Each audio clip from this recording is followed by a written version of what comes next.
Selamat malam saudara, Presiden Prabowo Subianto mencopot Dadan Hindayana dari posisi Kepala Badan Gizi Nasional BGN.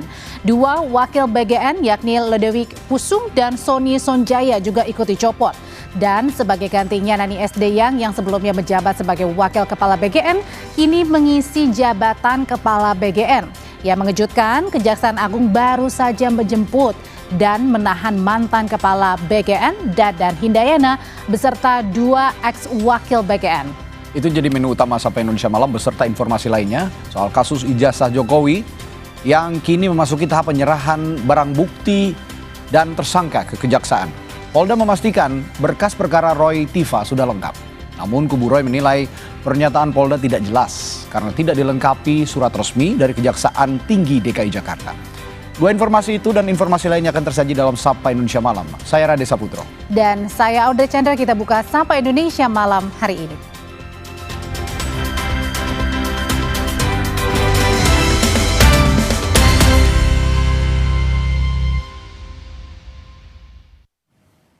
Saudara, Kejaksaan Agung baru saja menjemput dan menahan mantan Kepala Badan Gizi Nasional BGN Dadan Hindayana. Sekitar pukul 17:10 waktu Indonesia bagian Barat, mantan Kepala BGN Dadan Hindayana dibawa keluar gedung Jampitsus Kejagung sudah mengenakan rompi tahanan. Sehari sebelumnya, Presiden Prabowo mencopot Kepala BGN Dadan Hindayana dan dua wakilnya Sony Sonjaya dan Lodewijk Pusung.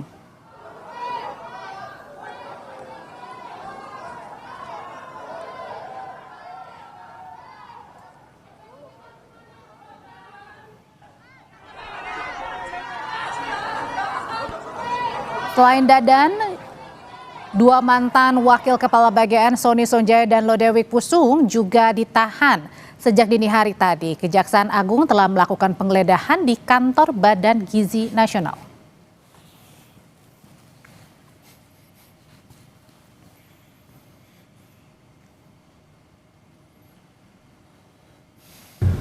Bahwa program MBG tersebut seharusnya dikelola oleh yayasan-yayasan pada setiap sekolah.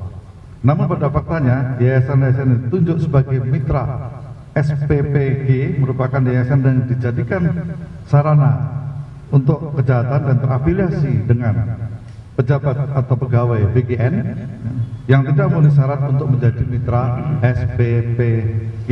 Namun tetap ditunjuk dengan cara dilakukan pengaturan verifikasi pada portal mitra BGN dengan adanya atensi dari tersangka. Dan yayasan-yayasan tersebut mendapatkan insentif miliaran rupiah ya, setiap hari dan yayasan-yayasan tersebut terafiliasi diantara yang dimiliki oleh saudara DH, saudara SS dan saudara LP.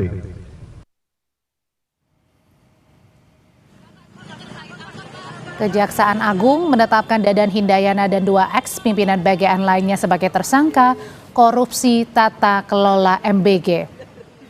Menurut Kejaksaan, MBG harusnya dikelola yayasan pada tiap sekolah, tapi ternyata banyak yayasan yang justru ditunjuk menjadi mitra dan digunakan untuk sarana kejahatan, terafiliasi dengan pejabat BGN.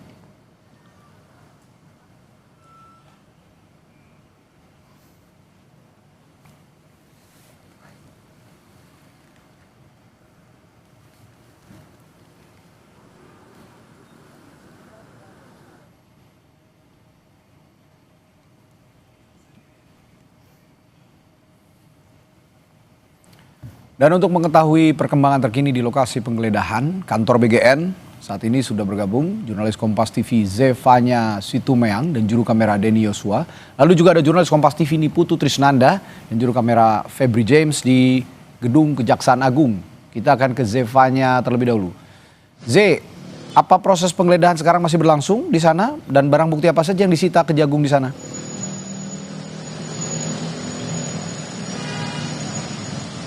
Ya Radi, nampaknya proses penggeledahan ini masih berlangsung hingga jam kurang lebih pukul 6:30 malam ini, Radi, di kantor BGN. Kalau kami lihat, karena kami meskipun tadi sekitar pukul 5:30 sore ini sebenarnya ada sebanyak 3 mobil sipil ini sudah keluar dari kantor Badan Gizi Nasional dengan membawa beberapa barang bukti kalau dari pantauan kami tim di lapangan, di mana tadi beberapa barang yang keluar dibawa oleh tim penyidik Jampitsus Kejaksaan Agung ini ada beberapa diantaranya seperti misalnya satu box kontainer berwarna bening dengan tutupnya berwarna biru, lalu tadi kalau dari pantauan kami juga ada satu box coklat, lalu tadi baru saja kami lihat ini di dalam ada sekitar pukul 6:30 malam tadi ada satu tas hitam ini dibawa keluar oleh tim penyidik Kejagung keluar dari kantor Badan Gizi Nasional. Tapi tadi kenapa saya masih bilang sepertinya proses penggeledahan masih berlangsung, karena masih ada mobil berplat khusus dari Kejaksaan Agung ini yang berada di dalam kantor Badan Gizi Nasional. Dan sepertinya beberapa orang dari tim penyidik Jampitsus Kejaksaan Agung ini masih berada di dalam kantor BGN, yang artinya proses penggeledahan ini masih sepertinya masih terus berlangsung. Karena tadi salah satu mobil yang membawa masuk satu tas hitam ini belum keluar begitu dari kantor BGN, dan tentu kami masih menunggu di sini. Dan memang Radi, kalau juga kita ketahui proses penggeledahan ini sudah berlangsung sejak dini hari tadi, yang beberapa dari pantauan tim liputan Kompas TV di lapangan ini memang banyak aktivitas yang terjadi di kantor BGN ini. Seperti misalnya tadi sekitar pukul 3:30 sore tadi kami lihat, yang kita ketahui sejak pagi hari hingga sekitar pukul 3:30 sore ada beberapa tim dari penyidik Jampitsus Kejaksaan Agung ini masuk lagi ke dalam kantor Badan Gizi Nasional, sekitar 9 orang. Tadi kami juga bertanya terkait bagaimana proses penggeledahan di dalam, barang buktinya apa saja. Namun memang dari tim penyidik ini memilih untuk bungkam, tidak menjawab pertanyaan media begitu. Lalu tadi seperti saya sampaikan, setelah dari dini hari proses penggeledahan berlangsung, hingga pukul 5:30 sore tadi akhirnya ada keluar membawa beberapa barang begitu, 3 mobil menggunakan plat sipil begitu ini keluar dari kantor BGN, lalu juga sekitar 6:30 malam tadi keluar lagi satu barang dari kantor BGN, dan sepertinya masih terus berlangsung, Ray. Dan kita tentu akan menunggu bagaimana update-nya dan kapan selesainya proses penggeledahan yang dilakukan di kantor BGN ini. Sementara itu untuk aktivitas karyawan, Radi, kalau melihat dari pagi hari tadi, sekitar pukul 8 dan 9 pagi tadi, ini memang beberapa staf dari Badan Gizi Nasional ini tadi berusaha untuk masuk ke dalam kantor, begitu, namun tidak dapat masuk karena proses penggeledahan telah berlangsung. Jadi mereka tadi aksesnya hanya bisa masuk sampai ke lobi. Ada juga beberapa karyawan ini yang kemudian hilir mudik keluar masuk ke kantor BGN. Tadi juga kalau kami berbincang dengan satpam begitu ya, security yang menjaga terkait proses penggeledahan sejak dini hari tadi, ini memang dikatakan sejak dini hari tadi memang beberapa security dan juga OB yang bertugas di jam malam begitu, ketika tim penyidik dari Kejagung datang,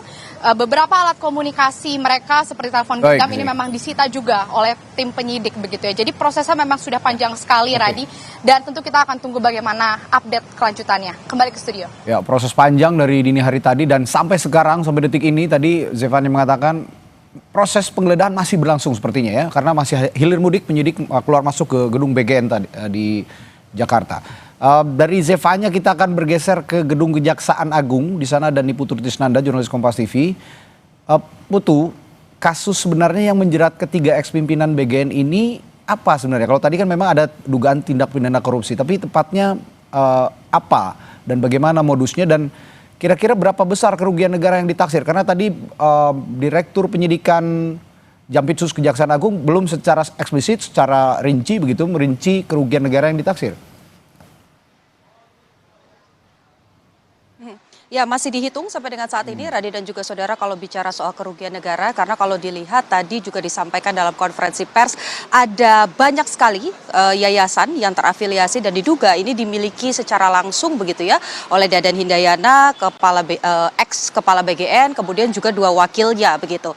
Nah, tapi sebetulnya yang kemudian tadi dijelaskan secara gamblang adalah dugaannya kerugian negara ini dipicu adanya markup, di mana harga-harga yang kemudian dirancang, harga-harga yang kemudian ditulis, dan ini menjadi satu patokan untuk 1 tahun jalannya program makan bergizi gratis. Ini jadi melambung tinggi harganya, Radi dan juga saudara.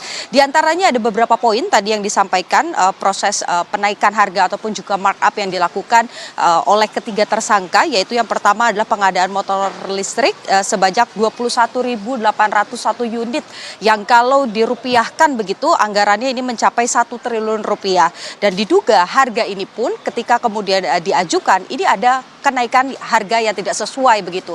Bukan hanya harganya saja yang tidak sesuai, tapi kebutuhannya juga.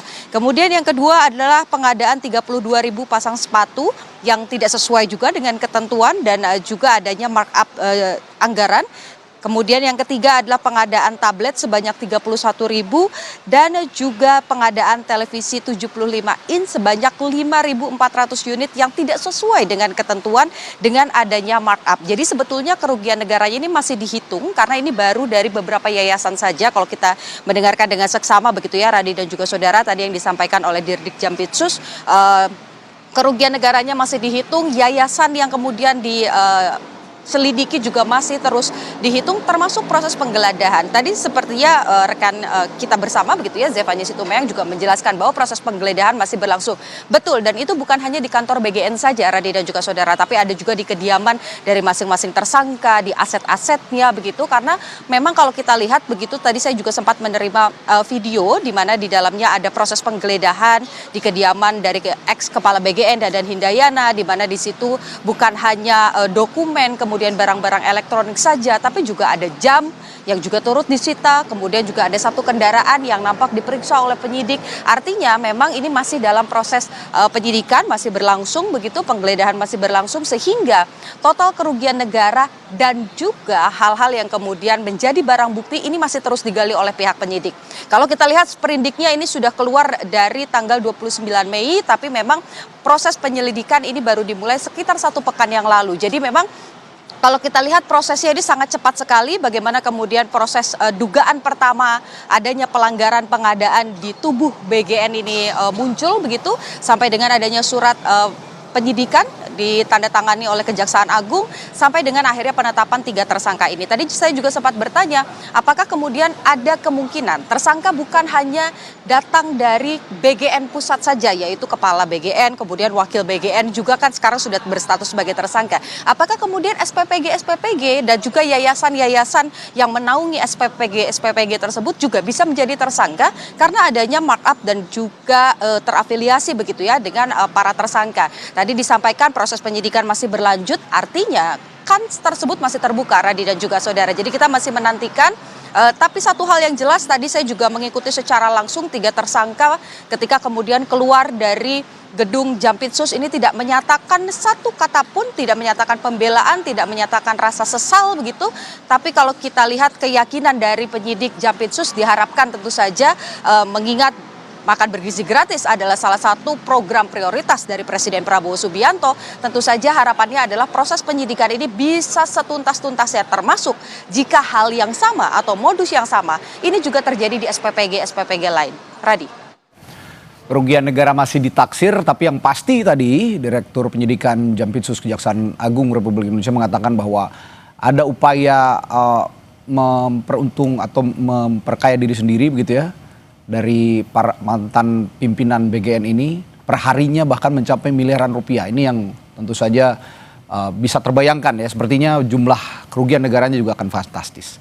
Terima kasih, ini Putu Trisna melaporkan langsung dari Gedung Kejaksaan Agung Republik Indonesia, dan sebelumnya ada Zefanya Situmorang melaporkan langsung juga dari kantor BGN Jakarta. Terima kasih rekan-rekan, selamat bertugas kembali.